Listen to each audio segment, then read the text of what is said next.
everyone, and welcome to a video on the Constructive Criticism YouTube channel. I'm Spencer, host of Constructive Criticism and Limited Time Only, two podcasts about getting better at Magic the Gathering. This is Wednesday Night Warrior, a weekly vlog video series where really I just talk about whatever I want in Magic. And today I want to highlight some of the spoilers that both people want to talk about and that I want to talk about because guess what? Wednesday Night Warrior is my show, so I get to do that. So we're going to talk about 6 cards and just kind of talk about my initial impressions. And I'm not going to lie, I actually don't remember what some of these cards do, so you're going to get my actual impressions of the cards because I haven't read Liliana, I think, more than once. Anyway, let's do this. So, first card I want to talk about is Channel Initiate. Card is 1 green and 1 for a creature, human, wizard. When it enters the battlefield, put 3 -1/-1 counters on target creature you control.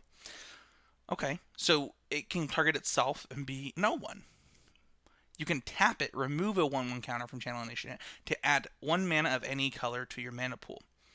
Okay, so I actually thought this card was fake when it came out because I think that it's like on the level of it's really good. It's really, really good. So, first of all, late in the game, you could, turn in some random thing for a better. You could just upgrade your creature to this for 2 mana. You could, or it fits just so much better in all the decks that are already playing Servant of the Conduit that don't have an energy sub-theme. So during Pro Tour Kaladesh testing, we did a lot of testing with Servant of the Conduit. It was one of the best cards in our testing. And this card's just better than that card in so many ways because it allows you to... It grows itself to once you don't need the mana anymore. So you got 2 activations out of that before it just didn't matter anymore, and all you had left is a 2/2. And this you get 3 activations, and once you're done, you have a 3/4 left over. And I just think overall, this card excites me so much. This is something I really want to try. It's something that I think goes well into so many different decks. These, Jund midrange, stuff like that. This is the kind of card that those decks want. And it really plays well throughout the game. And I actually just think it's a beautiful design. So, really excited for this one. I don't really have a ton to say. I think that, as mana bearers become less relevant, you just get more out of it. And I love that. So, next up, we have Liliana Death's Majesty. This card is black 3 for a Planeswalker Liliana. It comes into play with 5 loyalty. You can +1 to create a 2/2 black zombie. Put the top 2 cards of your library into your graveyard. That's pretty good. -3, return target creature card from your graveyard to the battlefield. That creature is a black zombie in addition to its other colors and types. And -7, destroy all non-zombie creatures. This card is really, really, really good. This card's really good. So, at its base level, it is 5 mana, return a creature from your graveyard to the battlefield. Any creature, that card's already, pretty close to playable. This card, it gets left over to make more zombies. I didn't realize that it lived through the return target creature from your graveyard to the battlefield. That's really powerful. I think this card is really good, and the synergies fit really well together. You can create zombies putting things into your graveyard and then return things with the other ability, so it protects itself while it's digging for the thing that you want to return. This is really good. And then its ultimate is gravy, just like it should be. This is a very good Magic card. I think that this is a good 1 over 2 of in a lot of different decks. That just want value in like a mid-range deck, as well as something that could enable a whole nother type of strategy. I really like this card. I don't think that I can see anything that I don't like about it. And I think 5 mana is the right spot for it, because if it was cheaper than that, the card would just be too good. And, you don't want to get to like the 7 mana range, because then the card's not playable, and the abilities would have to be, way different and more insane. I think this card is a thing of beauty. I really like what Wizards did with this. Next up, we have Gideon of the Trials. I have read this card once. We have white 1 for Planeswalker Gideon. Until your next turn, prevent all damage that would be dealt up. Until your next turn, prevent all damage target permanent would deal. This comes into play with 3 loyalty. It has 2/0 abilities. The first one is it becomes a 4/4 with indestructible and is still Planeswalker, prevent all damage dealt to him. And then his other zeros, you can emblem as long as you control a Gideon Planeswalker, you can't lose the game and your opponents can't win the game. Oh, that's the joke. That's the joke. They're saying that you make Gideon tribal because you've just emblem this one and just play Gideon after Gideon after Gideon. I see what they did there. I see. Okay. I think this Planeswalker is really boring. 3 mana does put it in the range where like maybe you can see play in Modern, things like that. Gideon Ally Zendikar has seen a little bit of play in Modern. Um, all of these Gideons just becoming creatures is really funny. I can see why people are getting sick of it, but yeah, I think this card is good enough. It probably won't see play while Gideon Alley of Zendikar is in Standard, just because it's not as good.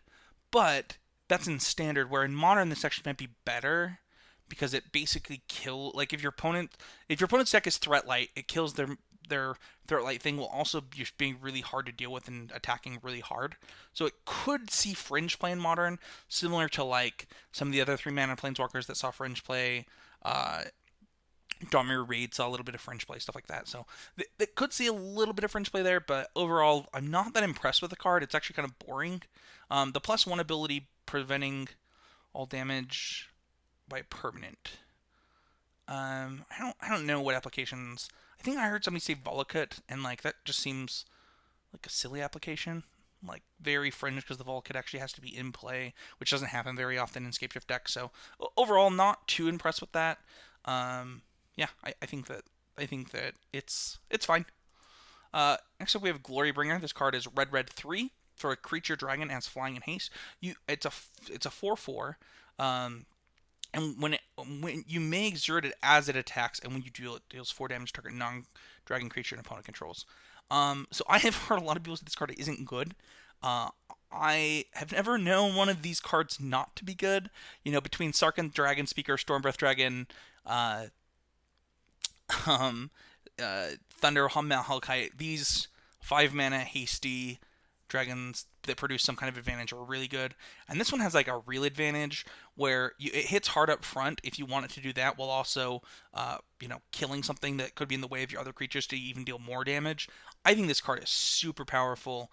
In a world, obviously, of the copycat combo, not quite as good, but in other places, it's for real. This card's really good. I am actually really impressed. I think I might like this better for Standard than things like Stormbreath Dragon and maybe Thunder Mahonkite, but Thunder Mahonkite was in a world of Lingering Soul, so it was actually really important what its ability did. Overall, though, Glorybringer, A+. I think it's doing great stuff. Next up, we have. I've read this card like 5 times. Okay. So Nissa, Steward of Elements, is green, blue, X. It comes to play with X loyalty. It has a +2 of Scry 2. The 0, look at the top card of your library. If it's a land or creature card with converted mech has less or equal to the number of loyalty counters on Nissa, you may put that card onto the battlefield. You can -6 to untap 2 target lands you control. They become 5/5 elemental creatures with flying and haste until end of turn. They're still lands. Oh, this card is so much worse. I've read it 4 times and I actually didn't realize that they was until end of turn. That's so bad. Why doesn't it do it forever? Like, that's like the whole point of the card, right? Is that you could have 8 mana, 10/10 flying stuff. I mean, like, you can still do that, but it's just not as good because it doesn't actually protect itself in the way that I wanted it to. So the +2 Scry 2 for a 3 mana Planeswalker is probably pretty good. Going directly to 4 mana, 4 loyalty, you could set a land second from the top and immediately put it into play with a 0 the next turn. Um, I'm gonna, guys. I am a blue-green mage at heart, and I'm just gonna say this card's not good. Like, I want it to be so good, but reading it the fifth time, I can't see a situation where like it scales really well, which is kind of what you want your expos to do. I think this one's super cute and like super interesting to read and think about, but I don't see applications just yet. So unfortunately for me, it's a no-go. Next up, we have Cut Ribbon. This is our first Aftermath card. So it is the cut side is 1 and a red for a sorcery. It deals 4 damage to target creature. That's good. I would play that card in a lot of decks. And in the Aftermath, you can cast the spell only from your graveyard, then exile it. So that means that after you've cast Cut, you can cast Ribbons. And that one is each opponent loses X life for black, black, X. This card is exactly the kind of thing that you want in a Jund Ramp deck or a Jund mid-range deck. Being able to just kill their early thing and then late in the game just be like, all right, now it's time to finish you after we've exhausted all our resources. I think this card is really good. I also like that it's like a multicolored card in a new facet, which is really fun and cool to me. You actually have to be pretty black in your colors for this to work, and that's kind of less fun. Like, you kind of wish you could splash the black and be like more red green, but maybe you're green black splash red, which is just as fine. Yeah, I think this card overall pretty powerful and something that I want to be a part of in my day-to-day Magic life. So.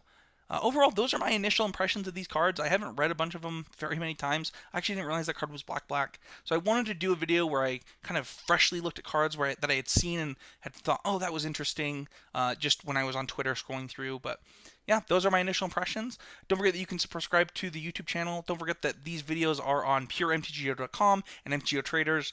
Great place for Magic content and Magic singles for all of your online needs. Yeah, check out constructivecriticism.com for both my podcasts, and we'll see you guys all next time.